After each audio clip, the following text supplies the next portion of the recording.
Hello friends, मेरा नाम है नीलेश बजाज और इस वीडियो में हम देखेंगे introduction of repetition loop control statement in C. Okay, so let's start.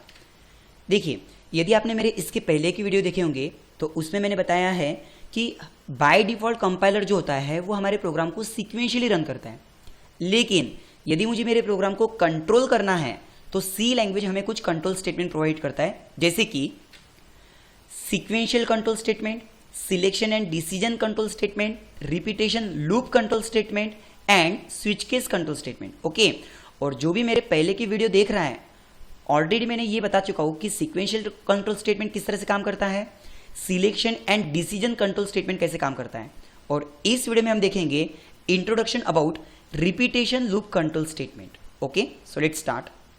देखिए, जनरली हम जब भी कोई प्रोग्राम लिखते हैं तो कंपाइलर हमारे प्रोग्राम को कहां से एग्जीक्यूट करता है, मेन प्रोग्राम से। ओके, सो देखिए, like hash include stdi.h same hash include conio.h और फिर void main। अब देखिए, कंपाइलर यहां से एग्जीक्यूट तो स्टार्ट करेगा। सबसे पहले अगर मैं लिखता हूं क्लियर स्क्रीन तो कंपाइलर सबसे पहले क्लियर स्क्रीन का स्टेटमेंट एग्जीक्यूट करेगा। फिर अगर मैं लिखता हूँ सपोज प्रिंट एफ कोई स्टेटमेंट लाइक हाई या फिर कोई सिंपल स्टार प्रिंट कर दिया तो कंपाइलर फिर इसको एग्जीक्यूट करेगा। एंड देन फाइनली अगर मैंने गेट ch करके प्रोग्राम को रोक दिया, लाइक कंसोल को अगर रोक दिया एंड फाइनली प्रोग्राम क्लोज, तो कंपाइलर क्या करेगा, सिक्वेंशियली सबसे पहले क्लियर स्क्रीन करेगा, फिर प्रिंट एफ एक स्टार प्रिंट करेगा एंड गेट ch करके प्रोग्राम को होल्ड करेगा एंड देन क्लोज। और फिर इसका आउटपुट क्या आएगा, हमारे कंसोल पे इसका आउटपुट मुझे क्या मिलेगा, तो सिर्फ और सिर्फ सिंगल एक स्टार, बराबर है। अब देखिए, यहाँ पे मैं आपको सिलेक्शन एंड डिसीजन मतलब कंडीशंस के प्रोग्राम नहीं सिखाने वाला हूँ, वो ऑलरेडी मैंने पिछले वीडियो में दिखाया है। नाउ इसमें मैं क्या चाहता हूँ कि मुझे रिपीटेशन अगर कोई टास्क करना है, कोई टास्क मुझे बार बार अगर एग्जीक्यूट करना है तो मैं रिपीटेशन लूप कंट्रोल स्टेटमेंट किस तरह से यूज कर सकता हूँ। ठीक है, अब जैसे यहाँ पे सबसे पहले तो मैंने क्लियर स्क्रीन किया, फिर एक बार प्रिंट एफ में स्टार लिखा तो आउटपुट भी एक स्टार आया एंड देन गेट ch। अगर मुझे ये स्टार का आउटपुट दो बार चाहिए तो मुझे क्या करना होता था, दो बार प्रिंट एफ लिखना होता था, लाइक प्रिंट एफ और उसके अंदर फिर से स्टार। ओके, तो फिर आउटपुट में भी स्टार कितनी बार प्रिंट होगा, दो बार। ओके, नाउ अगर मुझे ये स्टार एक बार नहीं दो बार नहीं कुल मिला के 5 बार चाहिए तो मुझे प्रिंट एफ स्टेटमेंट भी टोटल कितनी बार लिखना पड़ेगा, 5 बार, लाइक प्रिंट एफ फिर यहाँ पे स्टार अगेन फिर से एक और बार प्रिंट एफ डबल कोटेशन में स्टार अगेन फिर एक बार और print F and double quotation में स्टार। तब जाके आउटपुट भी कितनी बार आता था, यदि मैं यहाँ पे 5 बार प्रिंट एफ स्टेटमेंट लिख रहा हूँ तो आउटपुट में भी स्टार कितनी बार प्रिंट होगा, 5 बार। ओके, सो यहाँ पे मैंने 5 बार लिखा इसलिए 5 बार आउटपुट आया। अगर मैं 50 बार स्टार चाहता हूँ तो मुझे 50 बार लिखना पड़ेगा। तो यहाँ पर जो टास्क रिपीट हो रहा है, जैसे print F print F print F print F print F, तो जो टास्क मेरा रिपीट हो रहा है, इसी लेंदी प्रोग्राम को अगर मुझे शॉर्ट करना है तो मुझे क्या यूज करना पड़ेगा, मुझे repetition loop control statement use करना पड़ेगा। ओके, जैसे कि फॉर एग्जांपल यहां पर मैं क्या करूंगा, यहां पर मैं सिर्फ और सिर्फ एक पर्टिकुलर ब्लॉक यूज करूंगा जो मुझे रिपीट परफॉर्म करना है। जैसे यहां पे मैंने यूज किया कोई तो भी एक ब्लॉक, और इस ब्लॉक के अंदर वो सारे स्टेटमेंट लिख दूंगा जो मुझे रिपीट चाहिए। फिलहाल तो मुझे एक ही स्टेटमेंट चाहिए, प्रिंट एफ स्टार, तो मैंने इसको कहां पे लिख दिया, पर्टिकुलर उस ब्लॉक में।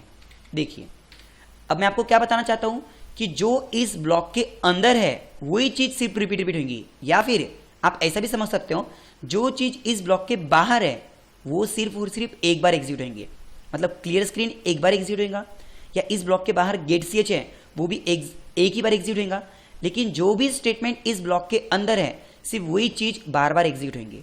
तो ऐसे ब्लॉक को हम क्या बोलने वाले हैं, ऐसे ब्लॉक को हम क्या बोलने वाले हैं, रिपीटेशन लूप कंट्रोल स्टेटमेंट या फिर रिपीटेशन लूप, और उसको हमको कंट्रोल करना है। सो जो चीज मुझे बार बार करना है वो हम ब्लॉक के अंदर लिखेंगे, दैट इज रिपीटेशन लूप। और इस तरह से सी लैंग्वेज हमको टोटल 3 लूप्स प्रोवाइड करता है। नंबर 1 आपको यूज करना पड़ेगा डू और while keyword, that is called do while loop. Second आपको यूज करना है सिर्फ और सिर्फ while, that is called while loop. और तीसरा आपको यूज करना है फॉर नाम का कीवर्ड और इसको बोलते हैं फॉर लूप। तो तीनों ब्लॉक यानी कि चाहे आप डू व्हाइल वाला ब्लॉक यूज करो, चाहे आप व्हाइल वाला ब्लॉक यूज करो, चाहे आप फॉर वाला ब्लॉक यूज करो, तीनों का काम है कि अगर आप उसके ब्लॉक में कोई भी स्टेटमेंट लिख देते हो तो वो रिपीट परफॉर्म होता है। मतलब तीनों का काम क्या है? To perform the task repeatedly. Okay, मतलब चाहे आप डू व्हाइल लूप यूज करो, व्हाइल लूप यूज करो या फॉर लूप यूज करो, तीनों का काम क्या है? To perform the task repeatedly. That is, whenever we want to perform a task repeatedly, at that time we can use repetition loop control statement, and it provides 3 loops, either do while loop और for loop। तीनों में से आप कोई भी use करो, तीनों का काम एक है। लेकिन अब यहाँ पे कुछ रूल्स है, चाहे आप do while यूज करो, चाहे आप while loop यूज करो, चाहे आप for loop यूज करो, तीनों का काम तो सेम है। तो तीनों को अगर आपको यूज करना है या तीनों में से किसी एक को भी अगर आपको यूज करना है तो आपको 3 स्टेप फॉलो करने पड़ेंगे। जैसे कि देखो, यहाँ पे समझने की कोशिश करो।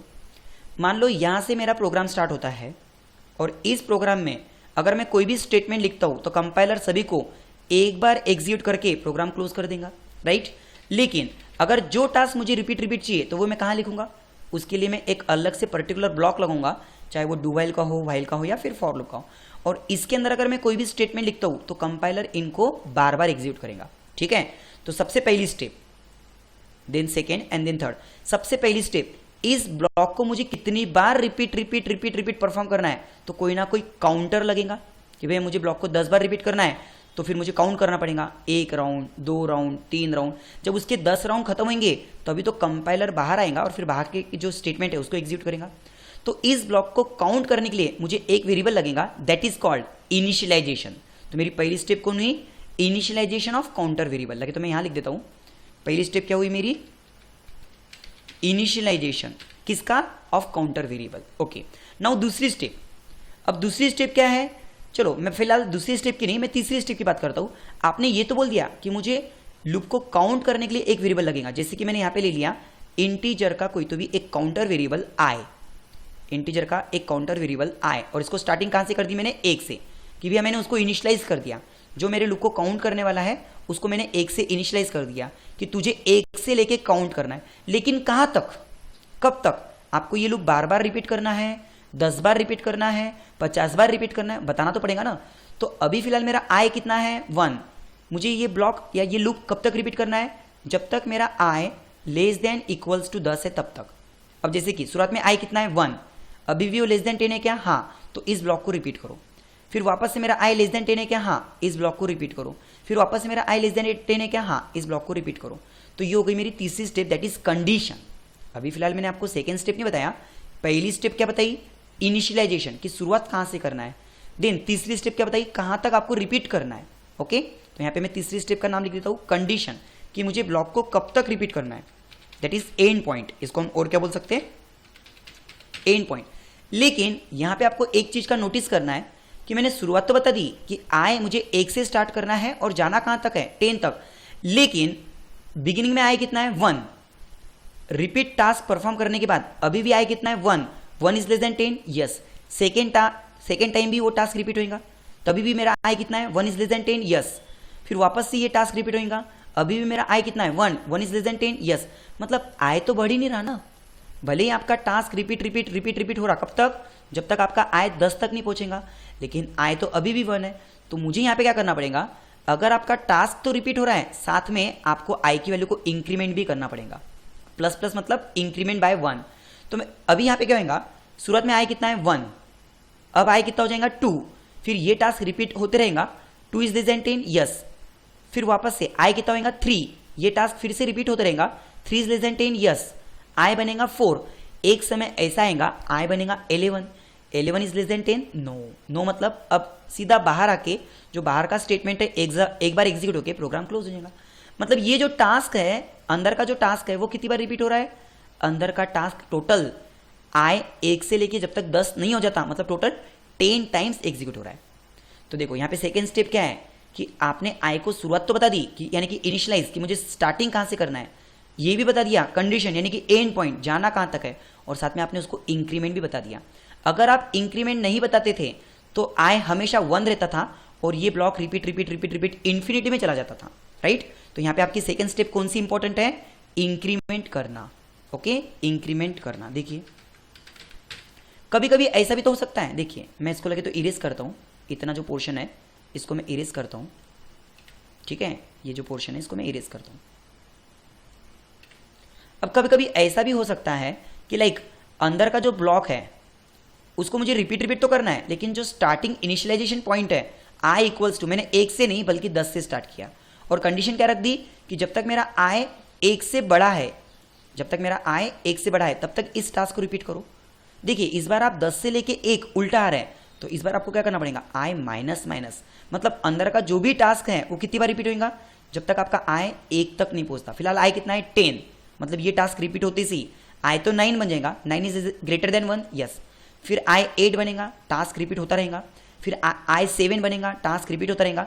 इस तरह से जब तक i 1 नहीं हो जाता फिर भी ब्लॉक कितनी बार घूमने वाला है, 10 टाइम्स। ओके, तो यहाँ पे आपने शुरुआत ये भी बता दी, कंडीशन कहाँ तक जाना है वो भी बता दिया, लेकिन इस बार आपने इंक्रीमेंट नहीं बल्कि क्या किया, डिक्रीमेंट। मतलब आप इंक्रीमेंट भी कर सकते हैं तो आप डिक्रीमेंट भी कर सकते हो, आप इंक्रीमेंट भी कर सकते हो और आप डिक्रीमेंट भी कर सकते हो। ओके, तो चाहे तो आप डू व्हाइल वाला ब्लॉक यूज करो यहाँ पे, चाहे तो आप व्हाइल वाला ब्लॉक यूज करो यहाँ पे, या फिर आप फॉर लूप वाला ब्लॉक यूज करो, ठीक है, डू व्हाइल, व्हाइल या फॉर लूप, जो भी ब्लॉक आपको रिपीटेशन के लिए यूज करना है आपको ये 3 स्टेप फॉलो करना ही पड़ेगा। That is initialization of counter variable, कि जिसके थ्रू मुझे ब्लॉक को स्टार्ट करना है, तो कहां से स्टार्ट करना है, नाउ कंडीशन, ब्लॉक को घुमाना कहां तक है, और फिर इंक्रीमेंट कर रहे हो या डिक्रीमेंट कर रहे हो।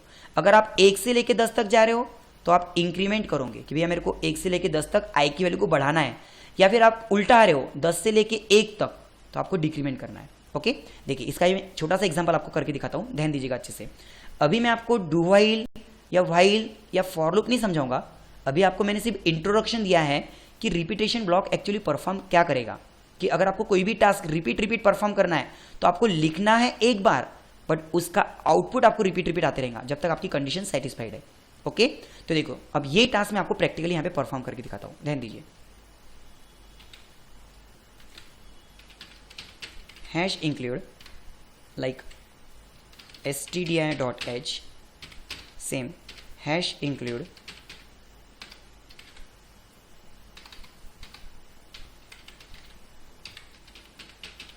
conio.h, देन void main, और मैं यहाँ पे क्या करना चाहता हूँ, सपोज मैंने यहाँ पे इंटीजर का एक i equals to 1, now clear screen. तो ये स्टेटमेंट ब्लॉक के बाहर है, एक बार होंगे, लेकिन यहाँ पे मैं क्या कर रहा हूँ, तो कोई ना कोई मैं एक ब्लॉक यूज़ करना चाहता हूँ, जैसे कि फॉर एग्जांपल चलो डू यूज़ कर लेता। ओके, और इसमें मैं लिखता हूँ लाइक प्रिंट एफ, और यहाँ पे यूज़ किया मैंने स्टार, लिखा भले ही मैंने एक बार। Okay, now i plus plus, और मैं चाहता हूँ कि ये ब्लॉक कब तक घूमे, वाइल जब तक मेरा i less than equals to 10 हो तब तक, और फिर गेट ch। लिखा मैंने स्टेटमेंट एक बार प्रिंटफ का, लेकिन आउटपुट कितनी बार आता है देखो अभी, 10 टाइम्स स्टार। कितनी बार आया, 10 टाइम्स स्टार। ओके, अगर मैं यहाँ पे 10 की जगह पे 15 कर दूं या फिर 20 कर दूं, तो अब लिखा मैंने स्टेटमेंट एक बार, बट ये ब्लॉक कितनी बार रिपीट होने वाला है, 20 टाइम्स, 1 से लेके 20 तक इंक्रीमेंट कर रहा हूं मैं, तो देखो 20 टाइम्स ये ब्लॉक रिपीट होगा, यानी कि स्टार कितनी बार एग्जीक्यूट होगा, 20 टाइम्स। ओके, अब कई बार क्या होता है, अगर आप इंक्रीमेंट देना भूल जाते हो, सपोज आप इंक्रीमेंट देना भूल जाते हो, तो ऐसे वक्त क्या होगा, आपका i कभी भी 20 तक नहीं पहुंचेगा और आपका प्रोग्राम इन्फिनिटी में चला जाएगा। देखिए, और फिर अगर आपका प्रोग्राम इन्फिनिटी में चला जाता है तो उसको आपके कीबोर्ड से कंट्रोल और पॉज की स्क्रीन दबाना है। जैसे देखो अभी आपका प्रोग्राम इन्फिनिटी में चला गया, तो ऐसे वक्त मैं क्या करूंगा, कंट्रोल और पॉज। ओके, कंट्रोल और पॉज दबाना है आपको आपकी स्क्रीन पे, तो जैसे आपने कंट्रोल और पॉज दबाया आपका प्रोग्राम रुक जाएगा। तो यहाँ पे कौन सा स्टेप कंपलसरी है, i plus plus. Okay, so I hope आपको ये कंसेप्ट समझ में आया होगा कि मैं कोई भी टास्क अगर मुझे रिपीट परफॉर्म करना है तो वो मैं ब्लॉक के अंदर लिखूंगा, और जो मुझे रिपीट परफॉर्म नहीं करना है वो मैं ब्लॉक के बाहर लिखूंगा। ठीक है, थैंक यू।